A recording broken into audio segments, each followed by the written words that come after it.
Hello, and welcome to Book Solid, New Canaan Library's podcast for adventurous readers across all genres. I'm Kathleen, a collections librarian. I'm James, an adult services librarian. And I'm Kat, a children's librarian. And today we are discussing Mexican Gothic by Silvia Moreno-Garcia. So before we get started, just give a quick introduction to the book. Noemi Taboada is a wealthy young socialite and aspiring anthropologist living in Mexico City in the 1950s. She's a woman who has very few real responsibilities other than finding a suitable husband that her powerful father will approve of. But she's called away from this glittering life when her father shares a disturbing letter that he has received from her cousin Catalina. Catalina's letter claims that she's being poisoned by her husband Virgil Doyle and his family, and makes odd claims, such as that she's being haunted by ghosts that reside in the walls. Noemi's father is willing to allow her to study anthropology further if she agrees to visit her cousin and see if there's any truth to the letter to help him determine what needs to be done regarding Catalina's care. Noemi makes the journey to the Doyles' ancestral manor called High Place and discovers a crumbling home full of not just the expected unfriendly in-laws and dark family secrets, but creeping paranoia, hallucinations, and dangers that she could not have imagined even in her wildest nightmares. As always with Book Solid, we will be spoiling the entirety of Mexican Gothic. This book is great for anyone who enjoys thrillers, Gothic fiction of any kind, and if you're new to those genres and looking to try it, this is a great place to get started. Or feel free to just keep listening. So let's get right to that spoiler here and just kind of get that out of the way. So what Noemi encounters is a family that is being led by the fiendish family patriarch Howard Doyle, who is not just the patriarch, but also a card-carrying eugenicist and a man who has been alive for 300 years via the use of a mysterious fungus that he has extended his life with, and also he's been transferring his consciousness down throughout his descendants. It's pretty rough. It's not great. He's got bad opinions, and he's mind-wiping people and implanting his consciousness in his descendants. So, not a good family. A really toxic relationship. Catalina can absolutely do better than this family. Absolutely. So we should get into what we thought about the book. I think all of us had read it before, and we reread it for this episode. Yes. Yes, I had read it during the pandemic, so it was a bit of a fever dream for me anyway. So I think this book came out in 2020, and that was when I read it. And I will say that I liked it more this time. Possibly I was in a better frame of mind. But also I think just watching the ways in which Silvia Moreno-Garcia sets the scene and plants the seeds for what's going on, it was actually a lot more satisfying knowing and kind of seeing the little clues along the way. So I think initially I had been a little unsure about the pacing and the way that things developed. I thought that the ending was 0 to 60 really fast. But this time I thought everything, even though it is sort of a slow burn, it really did develop in a way where I was really relishing these moments, and I liked to see the time she took to let it play out, but also the way that she planted those seeds. I love how it starts out with this slow burn kind of classic Gothic introduction to the family and the moldering, decrepit household. You're meeting the in-laws, and they all stink, and it's just awful. And you're like, oh, how are you going to get out of this? What dark family secrets are you going to uncover? And then the hallucinations start creeping in, and the hauntings start creeping in, and you're trying to figure out, what kind of book is this? What kind of Gothic story is this? And then towards the ending, it starts ramping up very quickly, and it's really kind of going all the way. I really enjoyed it this time around. I also enjoyed it more the second time. I read it back in 2020, like you, Kathleen, and I think part of the reason maybe this book was difficult in 2020, not just for me, but maybe other people as well, is this is a book about being trapped in a horrible house. Yes. And if you read this book during lockdown, it might feel a little too close to reality, right? That feeling of being trapped. But I absolutely enjoyed it more the second time. Moreno-Garcia has said in interviews that she intentionally made the start slow as an homage to Gothic fiction. People are often surprised when they read, Gothic works like Dracula, that they are like syrupy slow, especially at the start. And then she intended it for it to be the first 70% slow, the last 30% very fast-paced. And that really worked for me the second time. I agree with you. The first time, I felt a little confused by the change in pace. I feel like this is a great jumping on point if you're new to like the Gothic fiction genre, or you've only ever heard the words like Gothic fiction, along with terms like Wuthering Heights or Rebecca or Fall of the House of Usher, those kinds of things. Because there's just really, it's such a broad space in the literary genre. It really is. It's not just those things. It's also, supernatural horror, psychological horror. Like the modern domestic thriller really does owe quite a lot to the Gothic genre. There's just so much here that it introduces, and you can, if you like any part of it, you'll be able to find other Gothic work that will have that thing for you in it as well. Yeah, I think as well, one of the Gothic themes that Moreno-Garcia explores really well in this book is the family as a trap, feeling trapped by your blood and trapped by obligation to family. Noemi is such a wonderful protagonist to sort of enter this world because she is obligated to be there for her cousin no matter what happens. And so she becomes trapped in this web because of her bonds to her family, which is a classic Gothic convention. Mm-hmm. I think she's really fond of these conventions, has a respect for them, but also wants to see how she can develop it into her own story and kind of take it to a more modern level. And so I really loved all of that. I read some interviews with her where I thought it was just really interesting to hear her talk about her inspirations. And so, it is some of those more traditional Gothic stories. I mean, it's funny when we talk about even like Dracula or something, there's the idea that I think there's this description that Howard Doyle has brought the familial soil from England to Mexico, which feels very Dracula to me, this idea that he has to be in his own soil like some kind of vampire.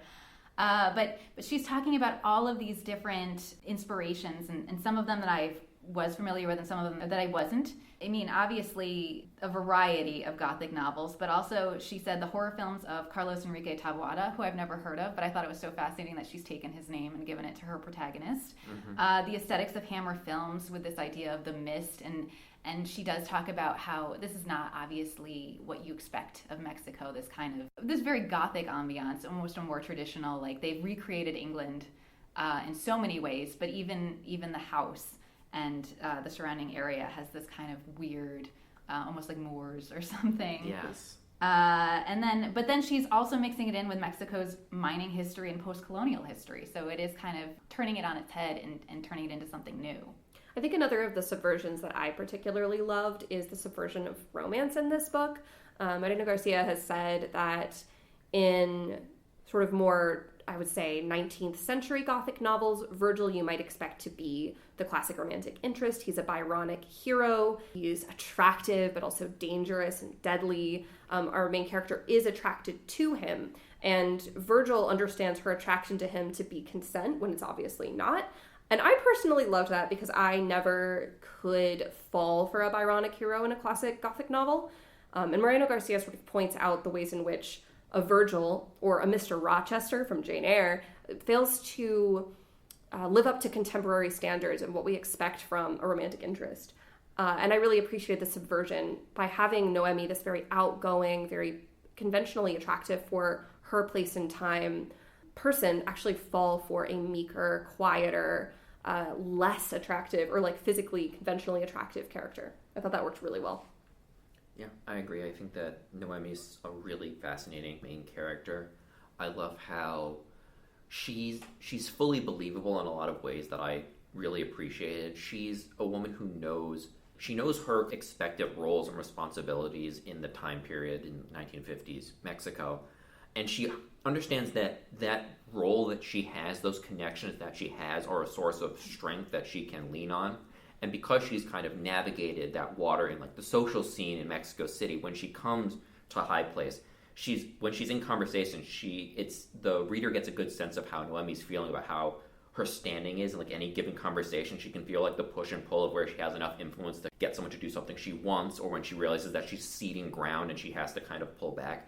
So you can really feel like this is a person who is in a social scene trying to navigate that power. She's not like grabbing a sword off the wall and trying to hack off everyone's heads right off the bat. She's not that kind of hero until she's pushed to kind of, extremes towards the end where she's making extreme actions. But no, she's really using what she knows to try and achieve her goals, and I really appreciated that. And she's underestimated because of that. Oh, yes. Her empathy and her ability to read a room is not seen as a strength by the Doyles, but it's what allows her to survive. Yeah.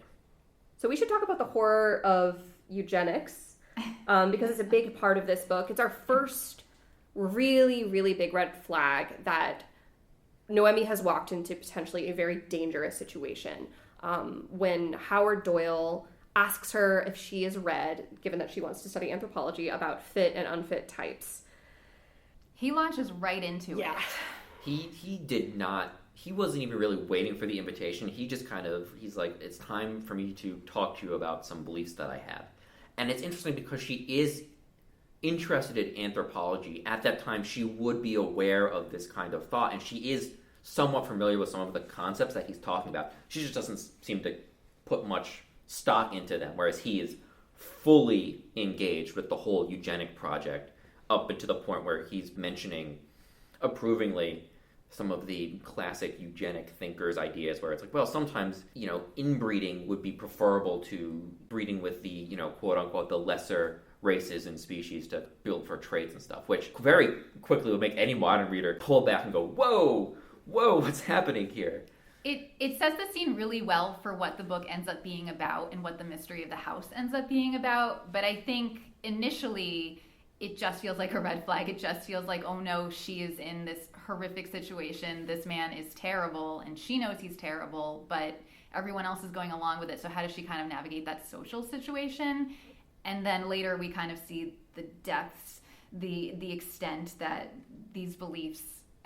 I think we could all agree that Howard Doyle takes it further than really anyone that I can think of, to the point that he is cannibalizing his own family in a way. Very literal.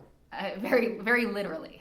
Yes. Yeah, a lot of the horror of eugenics and of his form of patriarchy, where he is the head of the family and everyone must get permission from him to do anything. All of the horror of that is made literal in a way that I found personally very satisfying. And Noemi's sort of strength of will made me root for her. Like, one of my favorite early scenes is when she goes into the library and finds all the eugenics journals and just throws one into the fire. And I was like, good on you, girl. Like, you will get in trouble for that later, but... Is that also the scene where she walks in there, sees all of the books, and she's like, she had been wondering earlier, like, does he have a pair of calipers? And then she readjusts her expectations to how many pairs of calipers does he own. Yeah, when will he measure my head? That's a great scene. Yeah. But yeah, I think it's just very interesting, this place that has been established. So it's called High Place.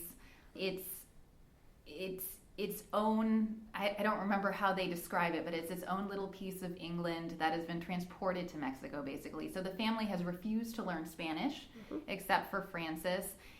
It has the English cemetery. She's introduced early on. They brought workers to work in their mine over from England, in addition to the more local workers.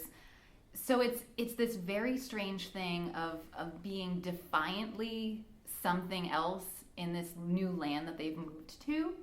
So I think it's very interesting to see this disdain for the local culture, for interacting with the town that exists at the bottom of the hill. But I had no idea, the first time reading it, how far that would go. And it's great because I feel like the way the book sets it up is that these are people who, well, at least Howard and Virgil, they're people who think along the lines of, we've got the kind of correct way of doing things. We don't really need the local culture and those kinds of things, really. We can kind of do it our own way. It's proven to be superior. The book starts, you come to High Place. It's falling apart. It's literally rotten all the way through. The mines are closed. They literally are not doing well. They haven't adapted to the local environment at all. And they need the money from Noemi's family to start this back up again. So they literally need a cash infusion. That's what this whole thing is about, is they want money to restart this operation because they have failed. Yeah, Howard's eugenics project has left the family impotent, so they're no longer able to have children that he can transmigrate to and that they can cannibalize off of. And they don't have the money to open the mine, so they're forced to extend their borders almost just enough to let in Catalina and later Noemi, because every other avenue has turned to failure. Yeah. So a great kind of Gothic thing of like the past is like it's creaking and old, but it's also coming back in a really threatening way in some senses. So, you get the crumbling house, and then you get the deceitful, terrifying patriarch and that kind of environment. So that's really great. I think as well, like when you first hear about the mold, you're like, oh, this house sucks. Nobody's taking care of it. Nobody's tending to it. Like, you would scrub the mold, you would try and clean it at least, before realizing that the mold being there is intentional and in fact integral. And the mold is going to weaken and eventually destroy the house, right? Structurally. Mm-hmm. But it is there because it is how Howard is controlling his family. Mm-hmm. It's not a bug, it's a feature. The mold is a feature of the home. Welcome. I think that, just talking about the mold is a good way to also talk about, this is a scary book. Yeah. This is a very scary book. It's not just the people in it who are repellent, but there are hauntings in this book. And some of them are, you're not sure at first if it's hallucinations caused by, my original thought was the fungus is kind of making these people lose it. It's giving them hallucinations, and that's kind of causing all these problems. I did not realize the full extent of what's going on here, but the hallucinations, quote unquote, that you're getting are truly terrifying. I think as well, Noemi's dreams really got to me. The first dream sequence in the graveyard where the child is born and they eat the child and then strangle the parent. Like, that was the first moment of, like, real fear that struck into my heart. As well as the fact that when Noemi sleepwalks, she's drawn to Virgil, who she doesn't like. No.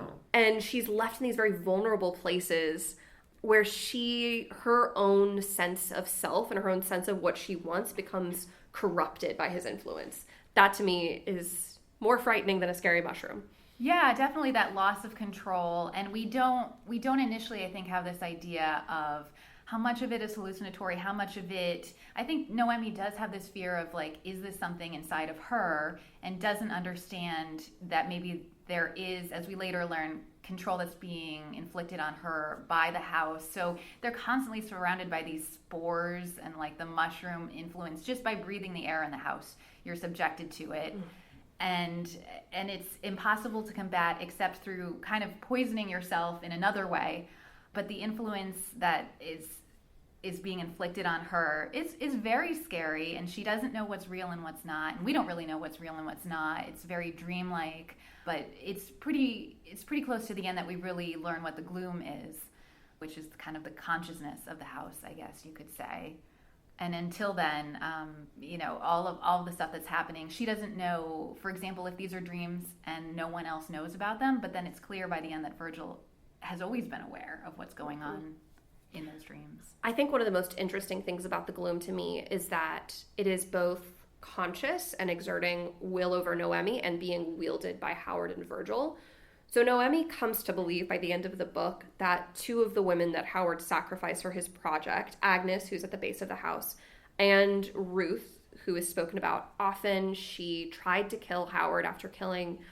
Who else did she kill? She killed a lot of the family. She killed a lot of the family. That Ruth has also been coming to speak to her because her conscience was subsumed into Agnes, so that the victims of the gloom are looking for revenge, for justice, for retribution through Noemi. And that is something that Howard can't fully control, which I think is really fascinating. He put Agnes there, and Agnes is also his undoing. It's interesting. They're actually more allies to her. I mean, it's very frightening. There's this woman who appears basically glowing without a face, and it's unclear. It's frightening. So she doesn't know when she sees, Ruth or Agnes, if they're there to hurt or to help her. But ultimately, they kind of unlock some puzzle pieces for her, and they are something outside of that influence of Virgil and Howard. I thought, at the end too, I thought that it was very fitting for Noemi to release these people from their suffering and to fully end, the reign of terror that Howard and this house and this misappropriation of this fungus, they're ending this and bringing the new opportunities for new things to happen in this town and kind of flipping the pall over it. Because I don't think we've mentioned yet is that the fungus that Howard is actually using to control people is not something he brought over from England. It's a thing that he's taken from some native people of Mexico or from the area. It's a thing that he's taken from them and is using in a different way to inflict horror and terror on people. And Noemi being the person who just comes in and is able to release them from that was very meaningful in a way that I appreciated. Mm-hmm. Yeah, he saw a traditional folk religion, one might describe it as, yes. Or a traditional religion, let's just religion, that wasn't used to control people. And he said, how can I turn this to my complete benefit, exactly. To control my bloodline, my legacy, and to extend my life as long as possible?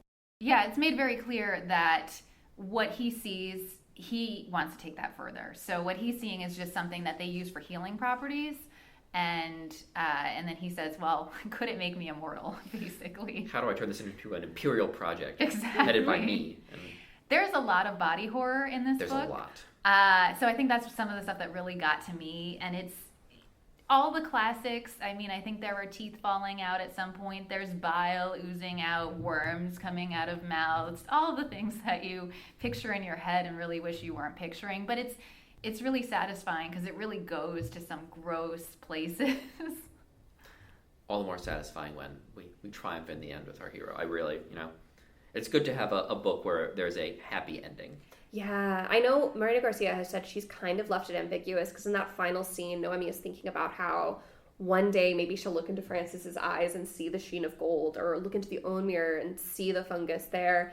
And I think a lot, if we're talking about this book, the spores and breathing it in, and eugenics and white supremacy, honestly, and colonialism, when you're in that atmosphere of intense hatred as an ideology, like breathing it in is something you're going to carry with you forever. Mm-hmm. It's not something that can be undone simply by walking away, which isn't to say, it's to say burn it all down and be aware that you're carrying it with you. Mm-hmm. Yeah, I thought that was a great ending. And, it's funny because I think it was satisfying the first time around, but it felt a lot more satisfying this time. And I like the ambiguity. I like that it has an awareness of how everything might not necessarily be tied with a bow, but you do want to see these characters triumph so desperately. And I think I really wasn't sure if Francis was going to make it, and it's really satisfying to see him make it out as well. Yeah, I say I love the ambiguity, but in my heart, they're fine. And they live happily Exactly. ever after. And yes. Francis goes and he makes his little botanical drawings. And Noemi becomes a famous anthropologist. Yes. And everybody's happy. Absolutely. Nothing bad ever happens to them again. That is my narrative as well.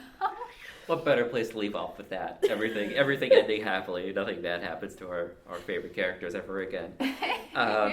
Well, I think, before we move on to book recommendations, I just want to give a quote. In fact, it's the quote that launched Noemi's journey into this terror, which is a kind of selection from the letter that Catalina manages to send to her father about her situation, which is, "This house is sick with rot, stinks of decay, brims with every single evil and cruel sentiment.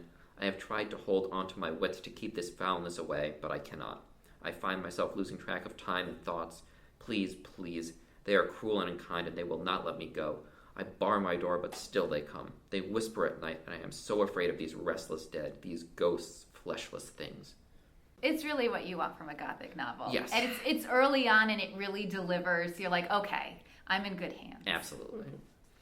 So, when it comes to read-alikes, you're honestly pretty spoiled for choice. Silvia Moreno-Garcia has written other books as well. One that I read recently was The Daughter of Dr. Moreau, which is a retelling of the classic Island of Dr. Moreau story set in Mexico following Moreau's daughter. A very interesting book with some very cool character moments. Highly recommend that. Two classic American Gothic novels that I would recommend are The Haunting of Hill House by Shirley Jackson and We Have Always Lived in the Castle, which is also by Shirley Jackson. I think We've Always Lived in the Castle is more of an underdog, but it is a very family-centric story about a mysterious death and who could have caused it. The Haunting of Hill House is the classic haunted house story and is about a character experiencing a sort of dreamlike experience as well, sort of like Noemi, but in Hill House. If you're looking for another Gothic horror story with a haunted house set in Mexico, there is The Hacienda by Isabel Cañas, which is about a woman whose life is falling apart after the Mexican Revolution happens and her father is shot. And looking for an escape, she takes one by marrying a wealthy man who has an estate out in the country. She overlooks the fact that the previous wife of this individual maybe met an untimely end, but it's fine. She'll manage. And when she gets there, she quickly realizes that something is dreadfully wrong, and then she swiftly realizes from there that this house is so haunted, and she needs to figure out a way to deal with this and work out what is going on here. Truly a terrifying book. I also want to recommend What Moves the Dead by T. Kingfisher. This is a little novella, so if you're looking for something gothic and spooky but short, I highly recommend it. It is inspired by The Fall of the House of Usher, which was the first Gothic story I ever read. Home Alone at 12. Don't recommend that, but I do recommend What Moves the Dead, which follows Alex Easton, a retired soldier. They hear that a childhood friend of theirs is dying, so they race to go and visit and discover a horrible moldering house and many other horrifying happenings. Highly recommend. There's also a sequel that just came out. That's also for people who like mushroom-related horror. Mushroom-related horror. Mm-hmm. A little bit of a niche genre, but still. There's also The Girl with All the Gifts. That's another mushroom-related horror. And The Last of Us, the HBO series. Yeah. Listen, if you're in it for mushroom-related horror. Mushrooms are in it right now. They are trendy. They are very trendy, yes. So get all that mushroom horror while you can. All right. Lastly, I just wanted to mention some things that Silvia Moreno-Garcia herself mentioned as inspirations and similar stories. So first of all, the short story, The Yellow Wallpaper by Charlotte Perkins Gilman, pretty clear influence. She also talks about how interested she is in wallpaper in general, which I thought was interesting. So it kind of plays a central theme, but basically there's a woman who is confined to her bed in a bedroom. She kind of is feeling like she's crazy, but she starts to see movement in the wallpaper, much like Noemi does. And so it's a very clear influence, but it's also a really great short story if you haven't read it, and a great one to reread if you have. And also the influence of Daphne du Maurier, I think, is pretty clear. Rebecca, an obvious choice, but I also wanted to go with My Cousin Rachel, which reminded me of a similar premise, but a little bit flipped. So in this one, there is a character, Philip Ashley. He's been raised by his older cousin, Ambrose. And so they have a close relationship, but then Ambrose moves away and he marries this woman, Rachel. Some suspicious things happen, and then Ambrose ends up dying mysteriously. So basically, Philip sets off to meet his cousin's widow. He's convinced that she killed him. And then as he meets her, he starts to feel a little differently and maybe feel some romantic feelings, but then he can't decide whether Rachel is murderous and evil or the woman he loves. So yeah, some things happen there that are of a very Gothic nature, and it's a really great mystery as well. Man, I'm excited to go read more Gothic fiction right now. There's so much. And you so can good. pick up any of the books that we've mentioned in Mexican Gothic at the library. We've got all of these here. All right, so that is our season finale. So that will wrap up all of the books we are doing for season 5. But next month, we will be coming back just to promote some books we are excited to read about this summer. So if you're looking for some great summer reads, tune in. Can't wait till then. See you next time. See you guys next time.